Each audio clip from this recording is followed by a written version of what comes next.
ओम श्री गुरुवे नमः। सर्वश्रुतिशिरोरत्न विराजिते पदाम्बुजं वेदान्ताम्बुजमार्तण्डं तस्मै श्रीगुरुवे नमः। ॐ सहना भवतु सहनो भुनक्तु सह वीर्यं करवावहै तेजस्विनावधीतमस्तु मा विद्वेषावहै। ओम शांति शांति शांति। ओम। प्रणाम भगवान। वेदांत दीपिका परमहंस स्वामी योगानंद जी महाराज, जिनको आलू वाले बाबा भी कहते हैं भगवान। और हमारा जो टॉपिक है वो चल रहा है अद्वैत। और अद्वैत में प्रश्न है कि भाई जगत प्रत्यक्ष है और तुम एक ब्रह्म को और बताते हो, तब जगत और ब्रह्म दो होने से द्वैत हुआ, अद्वैत कैसे है? तो स्वामी जी ने यहाँ पे बहुत ही सुंदर सुंदर जो है वो प्रसंगों से समझाया कि पिता पुत्र जो है और भाई बहन, तो बताया कि पुत्र है और भाई है, वो दो नहीं है, एक ही पुरुष है। और ऐसे ही बताया कि भाई जैसे 1 रुपए में जो है वो अलग अलग पैसे, जैसे चवन्नी, अठन्नी, दुवन्नी, आने और ये अधन्ने, पाई, ये अलग अलग होते हैं ऐसे ही। और रुपया एक ही है। तो ऐसे ही जो है वो समष्टि जो है वो रुपया है और जो व्यष्टि है वो उसके पैसे हैं। तो अब स्वामी जी यहाँ पे जैमिनी जी और व्यास जी का प्रसंग बता रहे हैं। तो बताया कि भाई जी व्यास जी जो जब भी किसी ग्रंथ की रचना करते थे तो वो अपने शिष्य जैमिनी को वो जो थे वो बताते थे और उनको दिखाते थे। तो वो जब महाभारत उन्होंने रचा तो उन्होंने वो जैमिनी को दिखाया। तो जैमिनी जब वहाँ गीता में दूसरे अध्याय का 60वां मंत्र पढ़ा तो वो बोलने लगे कि भाई ये जो है वो अयुक्त है। तो तब तो व्यास जी ने कुछ नहीं कहा, पर बाद में जो है वो उसको कि भाई ये अयुक्त नहीं है, ये तो इसकी चाबी है, यथार्थ जानने की चाबी है गीता को, जो 2/60 है। तो यही जो प्रसंग है वो आगे चल रहा है कि भाई जैमिनी जी जो हैं वो एक युवा स्त्री को उन्होंने देखा, जिसकी आयु जो थी वो 15 वर्ष 16 वर्ष से विशेष न थी। कोमल मनमोहन आकृति वाली बाला घबराती हुई आ रही थी, महीन वस्त्र पहने हुए थी और अत्यंत स्वरूपवती स्त्री के सब लक्षण उसमें दिखते थे। जल भी बरसने लगा, बारिश का मौसम से, और अंधकार में उस स्त्री का सौंदर्य जो है वो पूर्ण दिखाई नहीं देता था। बिजली चमकती थी तो कभी कभी दिखता था। जैमिनी जी उसको देखकर आश्चर्य को प्राप्त हुए। जब वह बिजली का प्रकाशन होने से नहीं दिखती थी तब जैमिनी जी उसकी सौंदर्यता का विचार करते और फिर देखने की लालसा करते थे। बिजली की चमक में वह फिर दिख जाती थी। वर्षा के भीगने के कारण वह भीगती हुई बाला वृक्ष की आड़ में ठहरना चाहती थी, परंतु कोई ऐसा सघन वृक्ष नहीं मिलता था जहाँ ठहरा जाए भीगती जाती थी। तो उग्र पवन उसका बैरी हो गया था। उसके भीगे हुए महीन वस्त्रों को शीघ्र ही सुखाकर उस अपनी ओर खींचता था। बेचारी बाला वस्त्रों को संभालना चाहती थी, परंतु पवन जो है वो जबरदस्ती जो है वो हवा से जो है वो उसके वस्त्र उड़ते जाते थे। तो वस्त्र उड़ जाने से उसका शरीर अंग प्रत्यंग जैमिनी के देखने में आता था। वर्षा और पवन की बलात्कारी से मुक्त होने के लिए स्थान नहीं मिलता था। जैमिनी जी में किंचित मोह घुस गया था। उस मोह ने दया का रूप धारण किया। जैमिनी बोले, हे बाले, तू भीग रही है, घबरा रही है, इस स्थान के बाजू के कोने में जा खड़ी हो, उससे कुछ बचाव होगा। यह सुनकर वह बाला तुरंत अंगों और वस्त्रों को संकोचती हुई जैमिनी जी के स्थान के कोने में आकर खड़ी हो गई।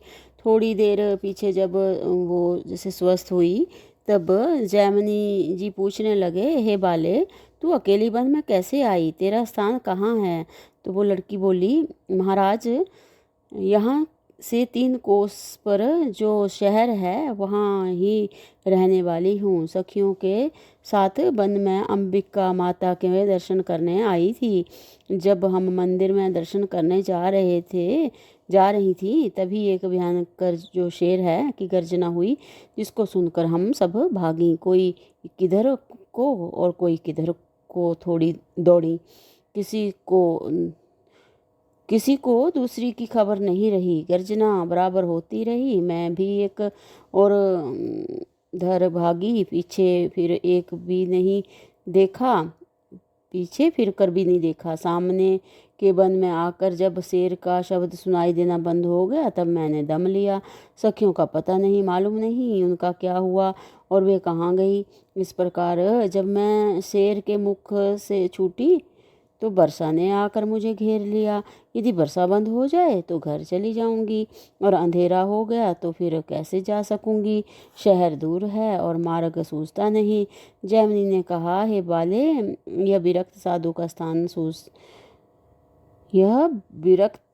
का स्थान है। यहाँ कोई स्त्री टिक नहीं सकती। एक उपाधि और भी है, रात को यहाँ भूत आता है, वह स्त्री को मार डालता है। तू यहाँ कैसे रहेगी? तो बोली बाला बोली कि महाराज, मैं क्या करूँ? आप शरण न दोगे तो मेरे प्राण नहीं बचेंगे। तो जैमिनी को मोह तो नहीं था, परंतु वह साधुता और विद्युता के भाव को पूर्ण रूप से दबा न सका था। उन्होंने कहा, अच्छा, तू इस सामने की कोठरी में रात भर के लिए टिक जा, परंतु एक काम अवश्य करियो। किवाड़ बंद करके भीतर से सांकल दे दीजिए कि हाँ, भीतर से जो है वो दरवाज़ा बंद करके उनकी कुंडी लगा दीजिए। यदि भूत रात को आकर किवाड़ खोलने को कहे तो मत खोलियो। भूत मेरे समान स्वर बनाकर बोलेगा तो तूने किवाड़ खोल दिए तो तुझे खा ही जाएगा। किवाड़ न खोलने पर यदि वह ऐसे भी कहे कि मैं भूत नहीं हूँ, जैमिनी हूँ, तुझे झूठ मूठ ही भूत का भय दिखाया था, तो भी तू उसकी बात जो है वो मत मानियो और प्रातःकाल तक कदापि किवाड़ मत खोलियो। इस प्रकार कहकर स्त्री से जो है वो कोठरी में जाने के लिए कहा। रात भी अब चढ़ गई थी। स्त्री ने कोठरी में जाकर किवाड़ बंद कर सांगल लगा दी। जैमिनी अपनी नित्य क्रिया के अनुसार ध्यान करने लगे, परंतु वे ध्यान न कर सके क्योंकि स्त्री की मनमोहक मूर्ति सामने से हटती न थी। उनका और उनके मन का प्रबल युद्ध हुआ। उसके जीतने को उन्होंने अनेक प्रकार की युक्तियां रची, परंतु मोह रूपी मदिरा पिया हुआ उनका मन उनके वश में न हुआ। इस झगड़े में पूरे 4 घंटे व्यतीत हो गए और आधी रात हो गई। अंत में ऋषि जी हार गए और मन की जय हुई। उनका मूल स्वभाव मन के स्वाधीन हुआ। काम वासना प्रबल हुई। स्त्री किस प्रकार प्राप्त हो, यह पक्के मकान में बंद है, किवाड़ खोलने वाली नहीं है। इस प्रकार विचार कर और स्त्री की प्राप्ति असंभित जानकर विज्ञानी ऋषि उठे और कोठरी के द्वार पर जाकर स्त्री से किवाड़ खोलने के लिए कहा। स्त्री ने कहा, हे भूत, चला जा, मैं तेरे धोखे में नहीं आने को मुझे ऋषि ने पूर्व ही समझा रखा है। मैं किवाड़ नहीं खोलूंगी, तू मुझे खा जाएगा। जैमिनी ने कहा, हे बाले, मैं भूत नहीं हूँ, मैं वही ऋषि हूँ जिसने तुझको इस स्थान पर टिकाया है। मैंने तुझसे भूत की बातें झूठ मूठ कह दी थी। मैं तुझ पर मोहित हूँ। तुझ बिन जो है मुझे शांति नहीं प्राप्त हो सकती। ना तो मुझसे ईश्वर भजन होता है, ना मुझे नींद आती है। विरह अग्नि से जल रहा हूँ। प्रिय, शीघ्र किवाड़ खोलकर मुझ आतुर को संतोष। स्त्री बात काट कर जो है क्रोध युक्त होकर बोली, अरे दुष्ट, मैं किवाड़ कभी ना खोलूंगी। तू मात्र भूत ही नहीं है परंतु पूरा दुष्ट कामी है। तो निर्दोष स्त्री की प्रतिष्ठा बिगाड़ने वाले पापी, हट यहाँ से। तू मुझे ठगना चाहता है। ऋषि की कृपा से मैं तेरे धोखे में ना आऊंगी।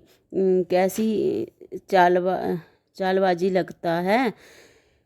अपने को ऋषि बताता है। जैमिनी दयालु, विवेकी और पूर्ण ज्ञानी हैं। वे तुझ दुष्ट के समान कभी कामना नहीं कर सकते। तू कदापि ऋषि नहीं है, पक्का भूत है।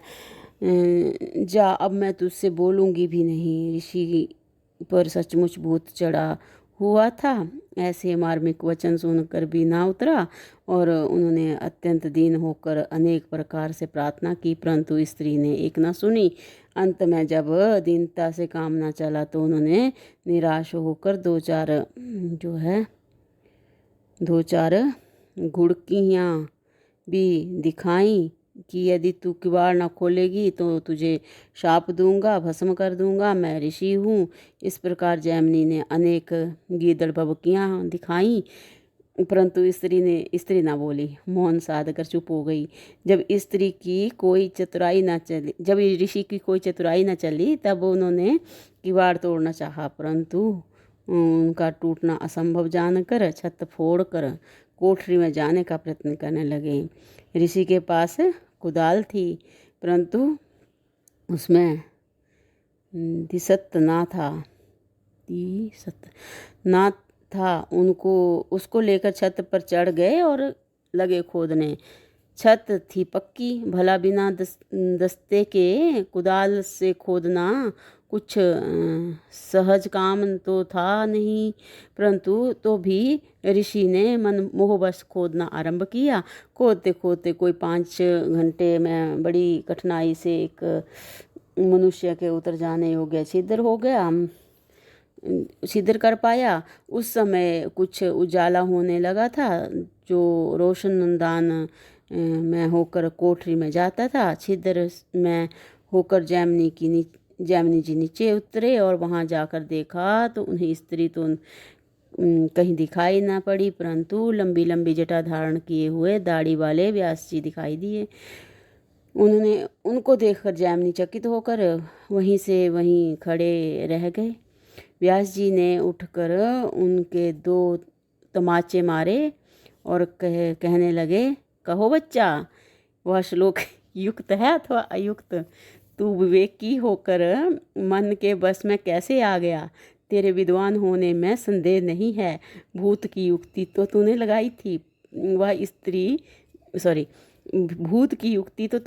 थी, वह इसी विचार से लगाई थी कि मन के ऊपर अधिकार नहीं रहेगा। शिष्य ने गुरु को दंडवत की और कहा, हे गुरु कृपा कीजिए, मेरा अपराध क्षमा कीजिए। आज ही मेरा संपूर्ण अभिमान नष्ट हुआ है। अभिमान नष्ट होने से ही यथार्थ ज्ञान होता है। तो भगवान यहाँ पर हमारा जो ये दृष्टांत है ये यहाँ पे विराम लेता है और अब स्वामी जी इसी दृष्टांत के माध्यम से आगे समझाएंगे कि इसमें जैमिनी कौन है और वशिष्ठ जी कौन हैं। तो इसको हम अगले सत्संग से कंटिन्यू करते हैं। प्रणाम भगवान। ओम शांति शांति शांति। ओम।